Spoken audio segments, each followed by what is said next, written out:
सभी को नमस्कार। चलिए आज हम फिर एक टॉपिक स्टार्ट करते हैं। पिछले वीडियो में आपने बीएससी पार्ट सेकंड का सेकंड में यूनिट फर्स्ट को हम पढ़ रहे थे, जिसमें हमने पढ़ा था कोऑर्डिनेट्स। तो आज हम क्या करते हैं, कोऑर्डिनेट्स को ही पढ़ते हैं, कोऑर्डिनेटा। और कोऑर्डिनेटा का क्लासिफिकेशन हमने पिछले वीडियो में देखा था। आज कोऑर्डिनेटा के हम जनरल कैरेक्टर्स देखेंगे भाई। क्या देखेंगे भाई? जनरल कैरेक्टर्स देखेंगे कि कौन कौन से वो कैरेक्टर्स हैं जिनको हम देखें। तो सबसे पहला जो कैरेक्टर है वो हम देखते हैं कि साहब कोऑर्डिनेटा जो प्राणी हैं उनका पहला जो कैरेक्टर है वो क्या है। तो पहला आप देखिए कि ये कैसे होते हैं,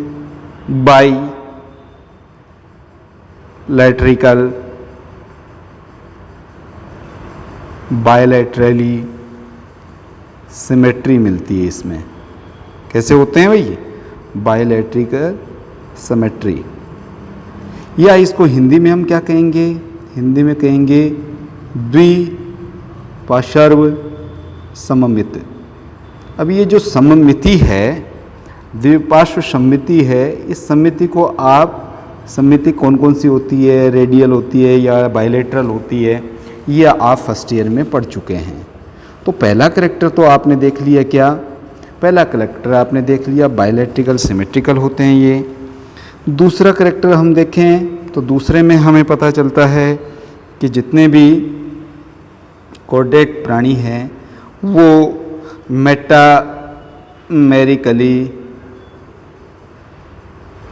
मेटामेरिकली सेगमेंटेड होते हैं। सेगमेंटेड, इसका मतलब आप समझे होंगे कि मेटामेरिकली सेगमेंटेड का मतलब ये होता है कि इनमें खंडीभवन मिलता है, यानी विखंडीकृत होते हैं, अर्थात शरीर में बहुत सारे जॉइंट्स मिलेंगे। इसके बाद में अगर हम देखें इसका थर्ड कैरेक्टर, तो थर्ड कैरेक्टर में आप क्या लिख सकते हैं? आप लिख सकते हैं कि साहब जितने भी कोऑर्डिनेट्स प्राणी होते हैं वो ट्रिप्लोब्लास्टिक होते हैं। ट्रिप्लोब्लास्टिक का मतलब क्या होता है भाई? त्रिस्तरीय होता है। क्या होता है?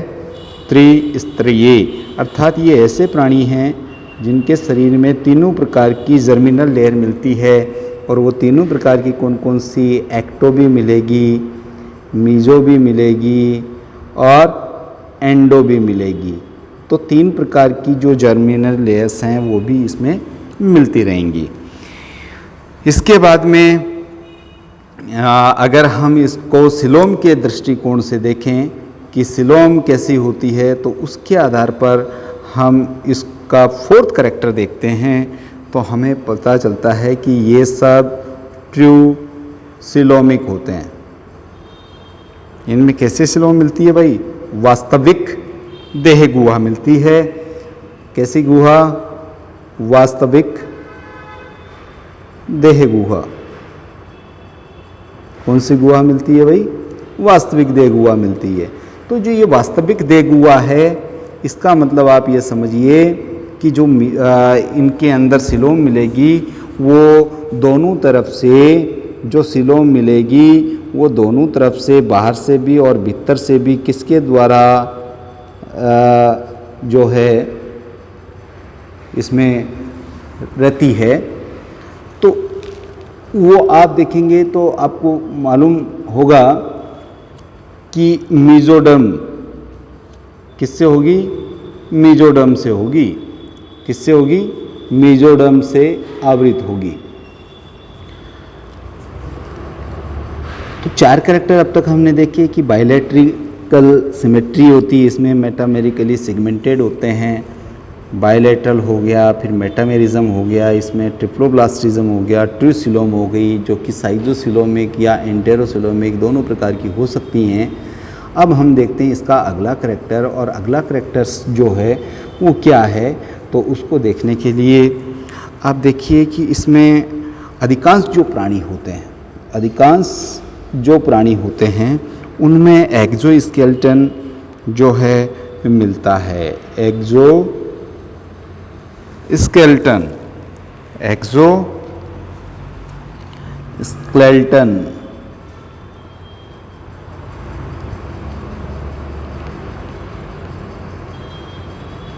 एक्सोस्केलेटन का मतलब आप जानते हैं क्या होता है। इसका मतलब होता है बाह्य कंकाल। तो ये ज़्यादातर जो प्राणी हैं इनमें बाह्य कंकाल मिलता है, और ये जो बाह्य कंकाल मिलता है वो इनका एक टिपिकल करैक्टर होता है। इसके बाद में अगर हम देखें तो अगला करैक्टर आप देख सकते हैं कि ये जो जितने भी कोर्डेट्स प्राणी हैं इनमें जो हर्ट मिलेगा, हर्ट का मतलब हृदय मिलेगा, वो हृदय कहाँ मिलेगा, वेंट्रल सरफेस पे मिलता है, वेंट्रल सरफेस पे मिलेगा।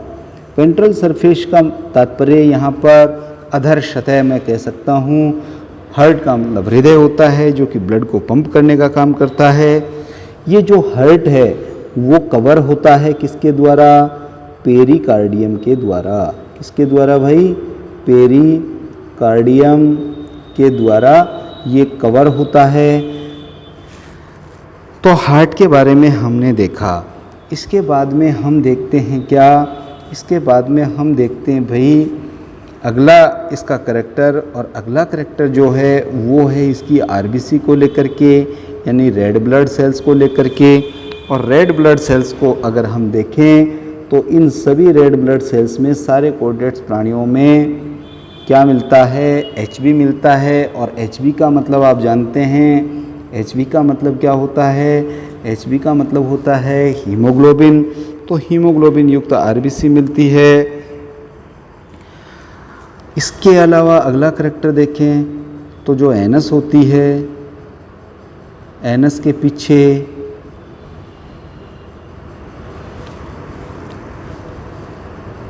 पीछे टेल उपस्थित होती है। एनस के पीछे क्या होती है, टेल उपस्थित होती है। तो ये भी इसका एक करैक्टर हुआ। एक हम इसमें करैक्टर और देखते हैं, जो करैक्टर है वो क्या है, वो करैक्टर है आपका पोर्टल सिस्टम। तो इन सारे प्राणियों में हिपैटिक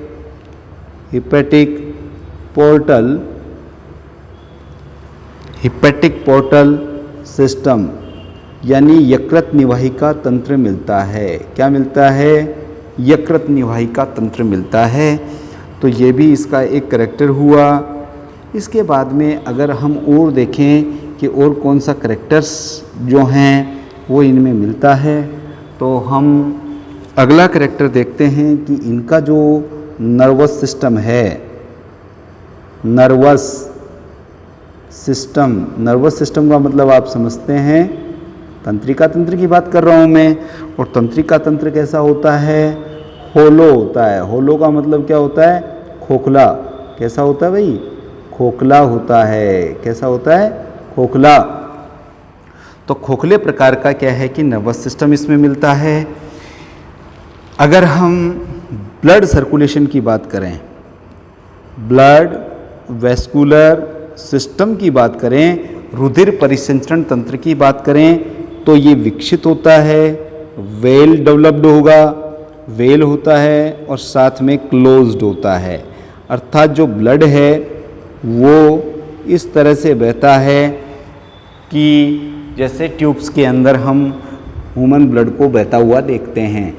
तो हम ये कह सकते हैं कि जो ब्लड वेस्कुलर सिस्टम है, रक्त परिसंचरण तंत्र है, वो बहुत ही विकसित प्रकार का और बंद प्रकार का, अर्थात बंद नलियों में बहने वाला होता है। इसके अलावा अगर हम इसका और अगला करैक्टर देखें तो आप देख सकते हैं यहाँ पर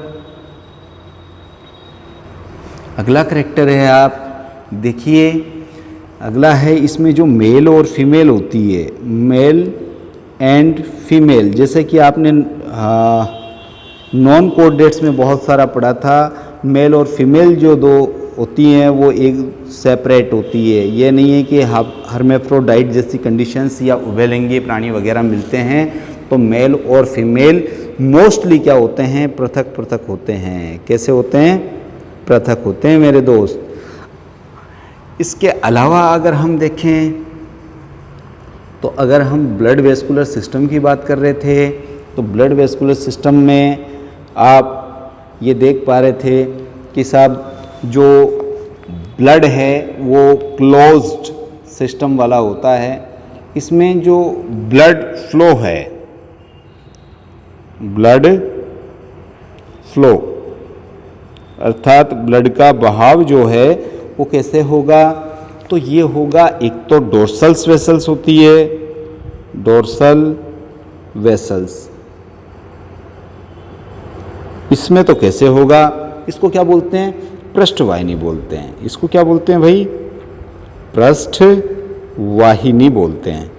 और ये जो पृष्ठवाहिनी है इसमें कैसे होगा, इसमें होगा एंटीरियर टू पोस्टीरियर। इसका मतलब क्या हुआ कि आगे से पीछे की ओर बहता है। कैसा बहता है, आगे से पीछे की ओर बहता है। एक होती है वेंट्रल, वेंट्रल वेसल्स, क्या होती है, वेंट्रल वेसल्स। इसमें इसका उल्टा होता है, यानी कि पोस्टीरियर टू एंटीरियर। इसका मतलब क्या हो गया, पीछे से आगे की ओर, आगे की ओर ब्लड बहता है। तो ये इसके मेन कैरेक्टर्स हुए। एक कैरेक्टर्स और हम ध्यान में आ रहा है मेरे, और वो कैरेक्टर्स क्या है, देखिए उसको भी हम यहाँ देखते हैं, उसको भी हम यहाँ देख लेते हैं कि वो कौन सा कैरेक्टर है। तो मैंने एक्सोस्केलेटन्स की बात की थी कि बहुत अधिक कशेरुकी प्राणियों में ये विकसित होता है, लेकिन एक होता है इंटरनल स्केलेटन। क्या होता है, अंतःकंकाल।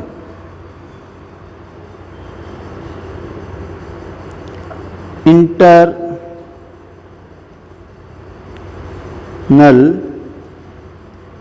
स्केलेटन, इंटरनल स्केलेटन की बात करें तो इसमें इंटरनल स्केलेटन दो तरह से बना हुआ हो सकता है। पहले प्रकार का है क्या, कार्टिलेज से मेडअप हो सकता है, कार्टिलेजिनस,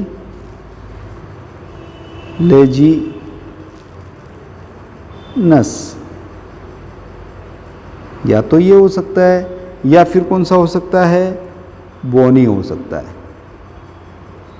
कार्टिलेजिनस का मतलब क्या होता है, उपास्थल, क्या होता है, उपास्थल। और इसका मतलब क्या होता है, अस्थिल। इसका मतलब क्या होता है, अस्थिल। तो आप यहाँ देख सकते हैं इंटरनल स्ट्रक्चर दो तरह से मेडअप हो सकता है, एक कार्टिलेजिनियस और एक हो सकता है बोनी। तो आज के इस वीडियो में हमने देखो कौन कौन से कैरेक्टर्स देखें, उन सभी कैरेक्टर्स को हम एक बार रिपीट कर लेते हैं। हम बीएससी पार्ट सेकंड का यूनिट फर्स्ट का फर्स्ट टॉपिक के बाद में पार्ट नंबर 2 वीडियो पढ़ रहे हैं। और इस वीडियो में आप ये देख पा रहे हैं कि जनरल कैरेक्टर्स में बायोलैट्रिकल, सिमेट्रिकल हमने इसको पढ़ा, मेटामेरिकली द्विपार्श्व सम्मित होते हैं, विखंडीकृत होते हैं, कोऑर्डिनेट प्राणी जो हैं वो सारे के सारे कैसे होते हैं, वो सारे के सारे होते हैं आपके ट्रूसिलोमिक होते हैं। एक्सोस्केलेटन्स अधिकांश कशेरुकी प्राणी में मिलता है। और उसके बाद में अगर हम देखें तो आप हार्ट देखे थे, हार्ट अधर सतह पे होता है, पेरिकार्डियम से प्रोटेक्ट होता है, आरबीसी में हीमोग्लोबिन मिलता है, एनएस के पीछे टेल होती है, हेपेटिक पोर्टल सिस्टम इनमें सभी में मिलता है। नर्वस सिस्टम जो है होलो प्रकार का होता है। Blood vascular system well and closed हमने पढ़ा, मेल और फीमेल दोनों अलग अलग होते हैं। ब्लड फ्लो जो है डोर्सल वेसल्स के अंदर डोर्सल वेसल्स के अंदर एंटीरियर टू पोस्टीरियर होता है, जबकि वेंट्रल वेसल्स की बात करें तो उसमें पोस्टीरियर टू एंटीरियर होता है। और इंटरनल स्केलेटन की बात करें तो हम उसको दो तरह से बता सकते हैं कि जो आंतरिक कंकाल है वो दो तरह से बना हुआ हो सकता है। पहले प्रकार का जो है वो आपने देखा है यहाँ पर कैसा उपास्थिल हो सकता है, और सेकंड वाला हमने देखा कि वो अस्थिल हो सकता है, अर्थात जो अंतः कंकाल है या तो वो उपास्थियों से बना हुआ होगा या फिर अस्थियों से बना हुआ होगा। तो इस तरह से आज के वीडियो में हमने कोर्डेट्स के जो 15 जनरल करैक्टर थे वो हमने पढ़े। अगर आपको और भी जूलॉजी से रिलेटेड वीडियोज़ को वॉच करना है तो आप डिस्क्रिप्शन में दिए गए लिंक पे जाइए और वहाँ जाकर के क्लिक करके बहुत सारे जूलॉजी के और वीडियो देख सकते हैं और अपने दोस्तों को शेयर कर सकते हैं, अपने एग्ज़ाम की और अपने कंटेंट को अच्छे से तैयार कर सकते हैं। आपको ये सब अच्छा पसंद आया होगा, आप वॉच कीजिए और देखिए। धन्यवाद।